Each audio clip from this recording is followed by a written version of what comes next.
And we will talk a lot more about Nottingham and Forest. We will be hearing the post-match thoughts of Ange Postecoglou as well, still to come on the show today. But Glenn, at half-time, you said that Chelsea had to wake up. Let's give some credit to them for the way they came out in the second half and for the changes as well that Enzo Maresca made. Yeah, as I said, he sat upstairs today because he couldn't be down on the bench. He's looked at it and gone, I've got to make changes.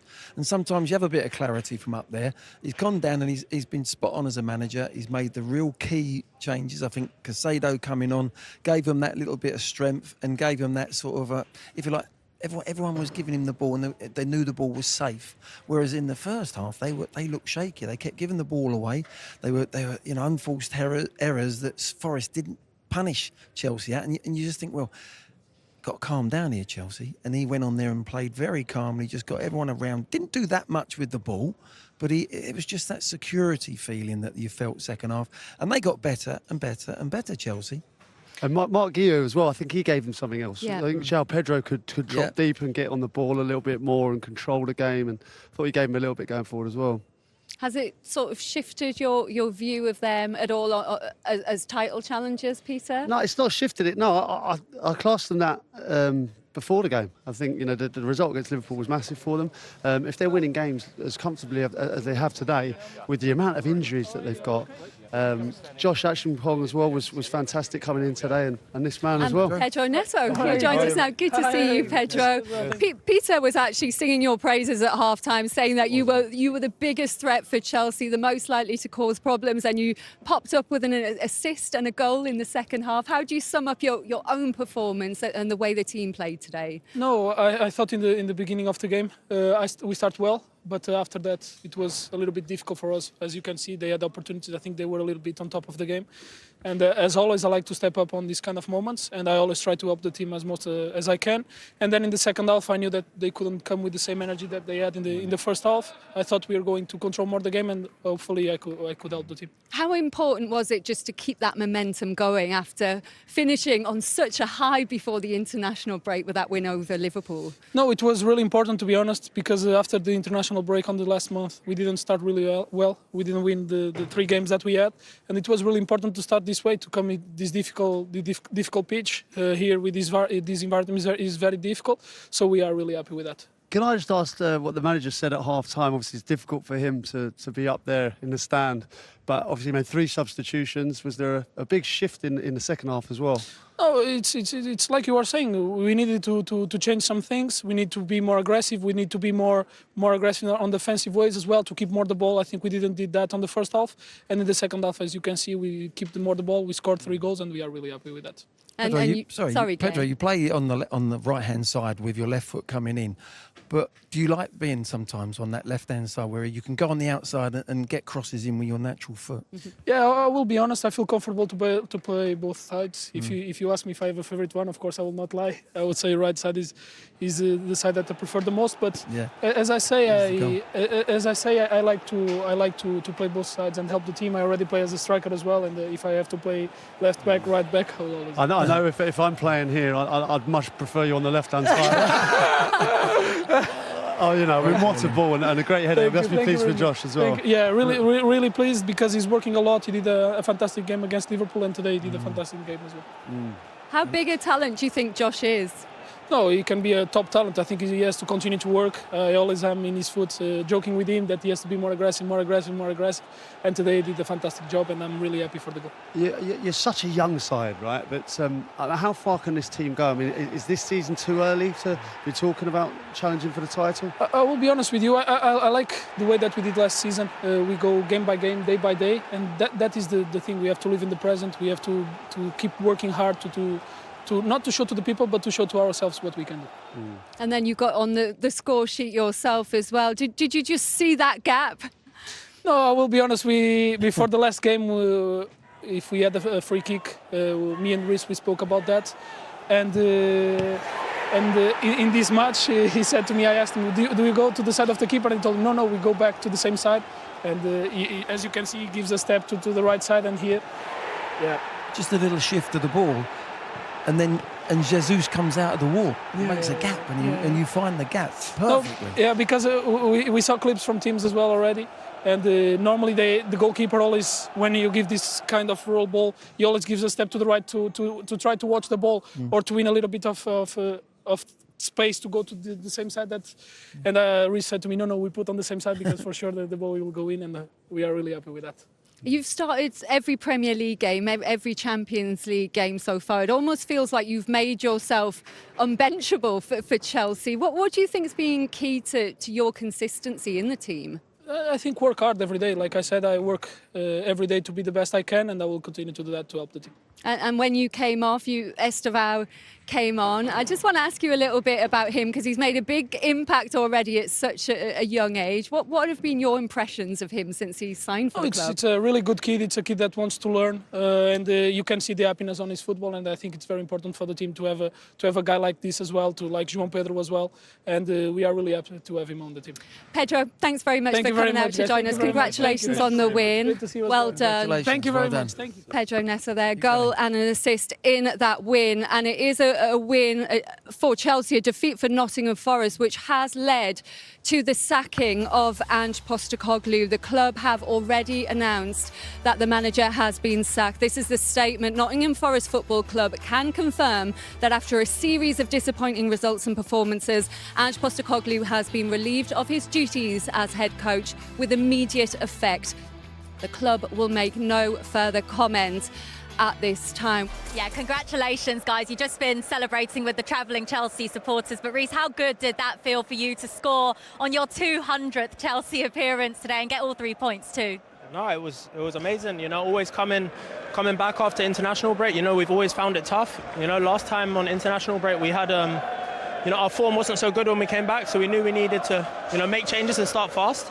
And you know, coming here is a super tough place to come. And in our first half we created a few chances, but you know, it was 0-0, and you know, second half we came alive, and you know, we got the 3 points. Josh, what a special moment for you. Your first senior goal for Chelsea. How did that feel? No, it was quite a surreal experience. It's just a proud moment for me and my family, and I just want to thank God. So. Reece, how proud are you of him, seeing him come through the Chelsea youth system? Yeah, no, it's amazing to see. You know, he's finally, you know, playing more regular, and you know, he's showing the world, you know, how good he is and what he's capable of. And no, he's an amazing boy and an amazing player, and you know, long may it continue. As two academy boys, what's it like for you having someone like Reece to look up to, who's now the captain of this club? Yeah, it's that inspiration to know that you can come through the academy and play for Chelsea first team. So I'm also grateful for Reece and all the other academy players, as they give me lots of support, so it's good. Much more to come from him? Yeah, for sure. You know, he's still so young. You know, he's played a decent amount of games, but you know, he's so young. He has a super bright future, and you know, he'll kick on for sure. You talked about the importance of getting this result today. How tough did you find it out there, particularly in that first half, as you mentioned, knowing that this Forest team were going to be fighting for absolutely everything today? Yeah, of course. They made it tough for us. You know, it's always hard, you know, playing against a five, you know, when they was maybe slightly more defensive. But, you know, as the game went on, you know, we kind of got into our rhythm a bit more and, you know, created more. And then we finally, you know, took the chances when they fell to us. Well done today. Congratulations, both of you. And Reece, you're today's player of the match. Well done. Thank you. Thank you. Thank you. The credit to Chelsea, you know, for obviously getting the job done, like we said. These are the games that you need to win if you want to challenge up near the top. But Nottingham Forest made it very difficult for Chelsea, especially in the first half. You could say slightly fortunate, because at this level, you have to take your chances. From Nottingham Forest's point of view, the game could have been dead and buried. There was numerous chances in that first half. They didn't take them, and this is a level you get punished. I think there was 2 goals in 3 minutes, and that's the game finished. So credit to Chelsea, they got the job done, 3 points in the pocket. You know, that's Forest is unfortunate. Shay, you thought those Forest chances could come back to haunt them, and you were right. Yeah, I think Maresca as well at half-time said the first half wasn't good enough, and of course they didn't take them. This is obviously the first goal. It's a brilliant ball from Neto, don't get me wrong, it's a fantastic ball, but we're trying to look at the defensive side of things here from a Nottingham Forest. Murillo gets attached to Geu, and he's not, doesn't know that Josh is behind him. He really doesn't. There's a gap between him and Morata around the back. Champong is free as a birdie. 19 Premier League first goal. It's don't get an easier header. Well, I don't think, to be honest. But from a Nottingham Forest point of view, I think Murillo's got to pass him on to Sangara. He's got to drop into the space. I feel for Morata around the back, because he's a 2v1 around the back, and it's it's a simple goal in a sense, but what does make the goal, take nothing away from obviously being in the box, but the ball from Neto was world class, brilliant ball. What does the former centre back make of that though in the 6-yard box? That was a great summary. It was a great summary from the goalkeeper's point of view. I think he's right, Murillo. I think where he falls short, he's just not scanning initially. I'm not sure he's aware that Achimpong was behind him.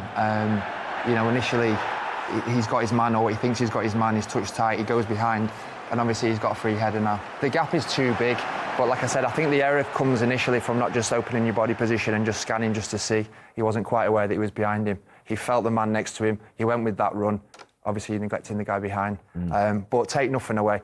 This is the quality. This is the difference sometimes. And Neto's involved in obviously the 2 goals. But this is sometimes the quality. If that ball's short, it's cleared away. The ball was inch perfect. Inch perfect. And the damage came in quick fire, didn't it? What did you make, Shay, of the wall, the setup from a Forest point of view for this Pedro Neto free kick? Well, again, I think there's a camera shot the Ange after this, and it's really poor. Honestly, it's so poor defending. We highlight here Jesus on the wall. I don't know where he goes. Keep an eye on him.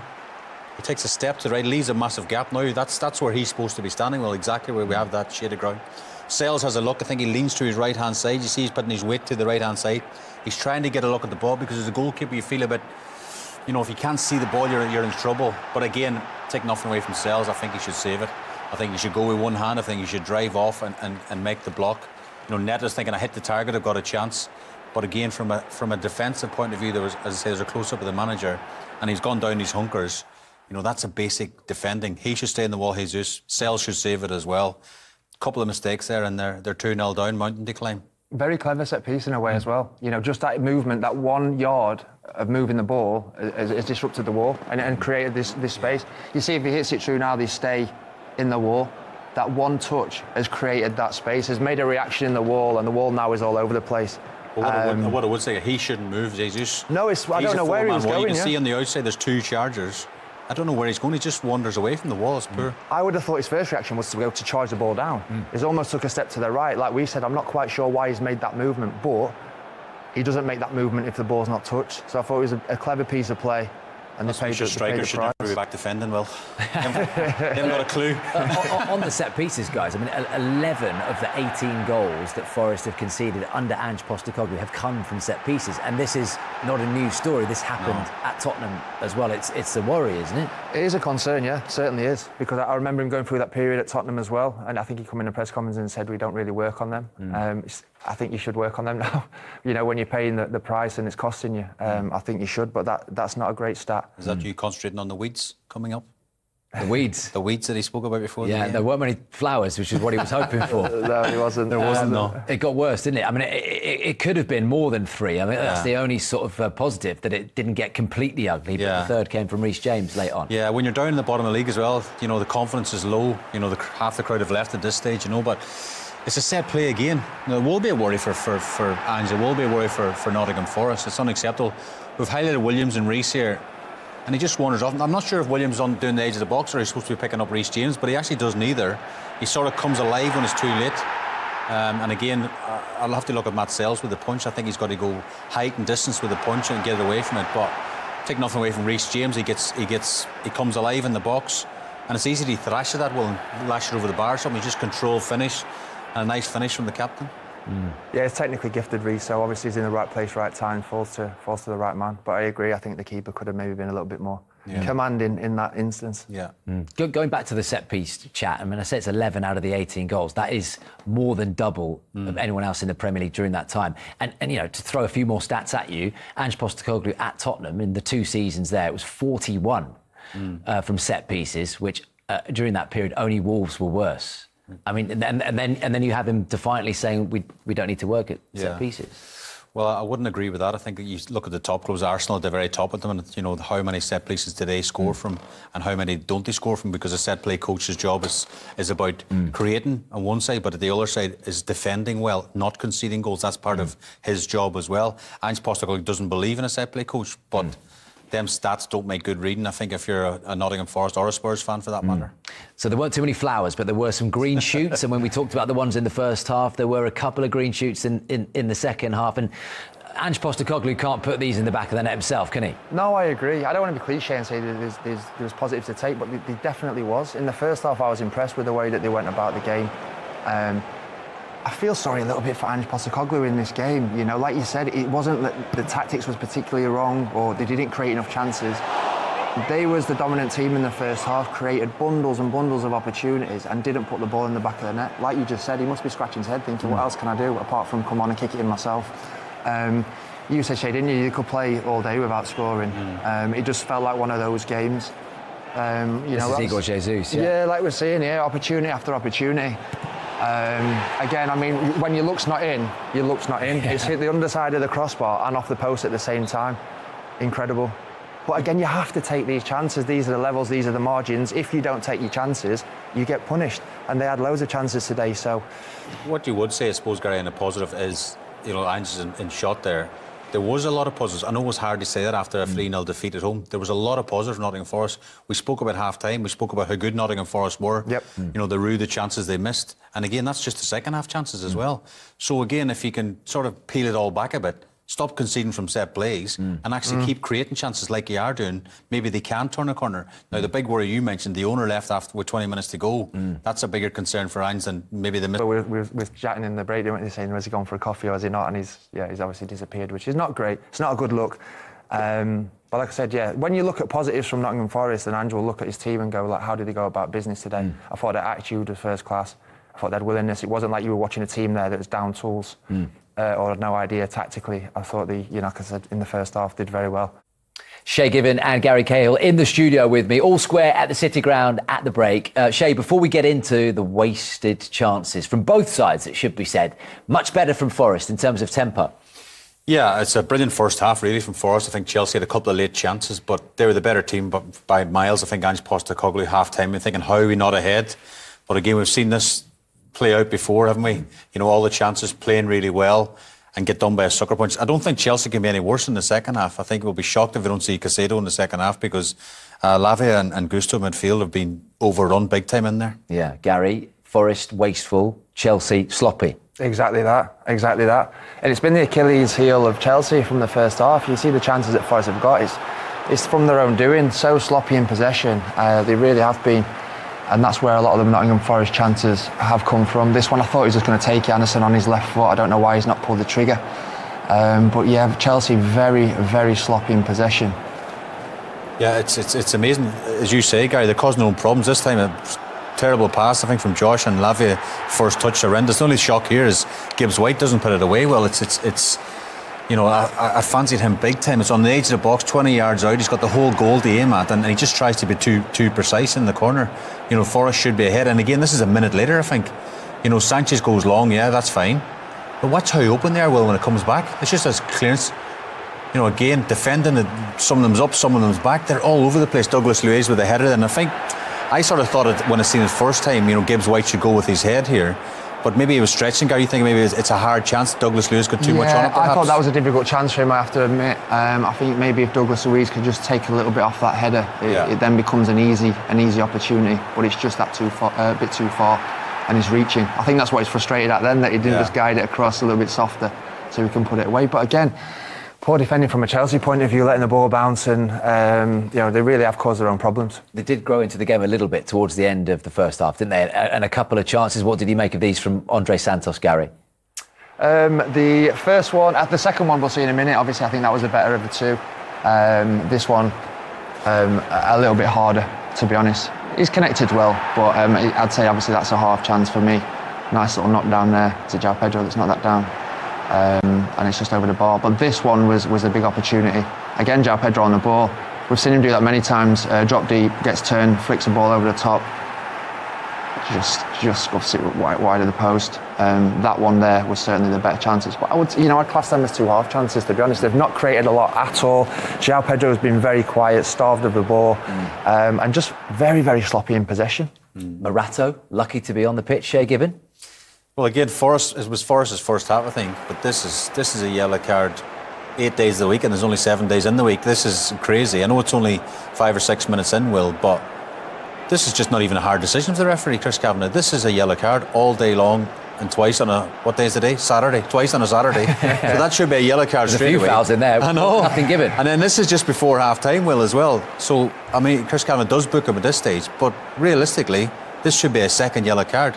He should be in the change room, and they're down to 10 men second half, so they really got away with what you would say. João Pedro, I do like him as a player, and I'm sure Maresca at half-time, Gerard Morato, he's on a yellow already. He's very rash.